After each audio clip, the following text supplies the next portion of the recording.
Good day, everyone. This is Yolandi from the Bible in 1 year. And today we are reading from Exodus chapter 32, the familiar passage about the golden calf the Israelites made while Moses was still on Mount Horeb, receiving instruction for the building of the tabernacle, as well as the promise of the covenant God made with Israel, and also receiving the stone tablets with the 10 Commandments written on them. In verse 1, we see the request the people made to Aaron, all because Moses delayed coming down the mountain. From Exodus 24, verse 18, we know that Moses was only on the mountain for 40 days. Yet this period seemed like forever to the people. Their own uncertainty about what happened to their leader led them into sin.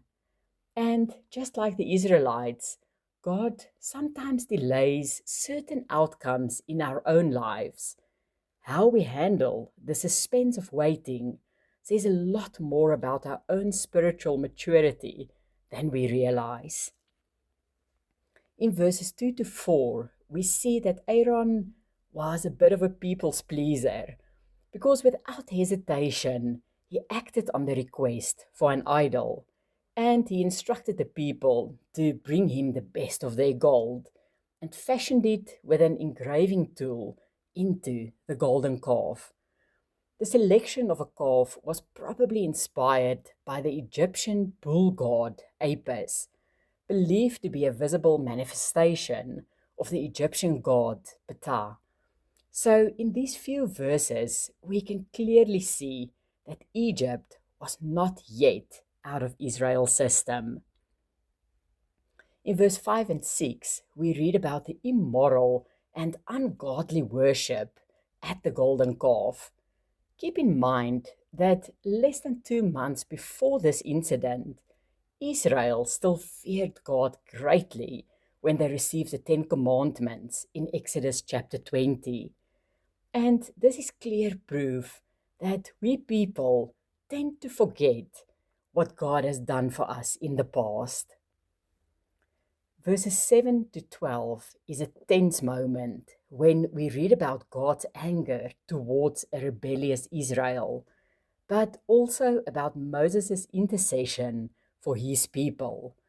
It is precious to see that Moses didn't distance himself from his people, but that he stepped toward God on their behalf. And in practical everyday life, this looks like us praying for others, advocating for them, or refusing to write people off and give up when they mess up. Compassion is active, not passive. After Moses' intercession, we read in verse 14 that the Lord changed his mind about the harm which he had said he would do to his people. And in verses 15 to 24, we read that Moses put an end to the disgrace by burning the golden calf in the fire. And he also confronts Aaron for allowing the people to convince him to craft an idol. Aaron's excuse in verse 24 is almost absurd when he tells Moses that he threw the gold into the fire and out came a calf. Real spiritual maturity shows up in honesty, not in pathetic excuses. So let's learn from Aaron to rather own a situation by taking accountability when we mess up. Verses 25 to 29 is intense and very uncomfortable, but it drives home a clear lesson for all of us. Spiritual commitment sometimes requires decisive separation from what is destructive. In everyday life, this doesn't mean violence, it means clarity and courage. When something is clearly wrong, there are moments where you can't stay neutral. Sometimes we need to set clear boundaries or walk away from an unhealthy situation.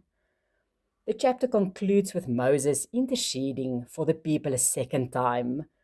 In verse 32, we see that Moses knew the enormity of the people's sin, yet he still asked for forgiveness. This was an appeal to the grace of God. And in this, we can clearly see a foreshadow of what Jesus came for. Jesus Christ is our ultimate mediator, standing between a holy God and a sinful people, but not just pleading and hoping for forgiveness, but actually accomplishing reconciliation.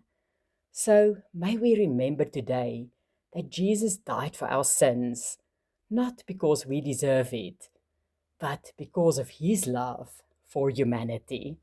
May you have a blessed day. Goodbye.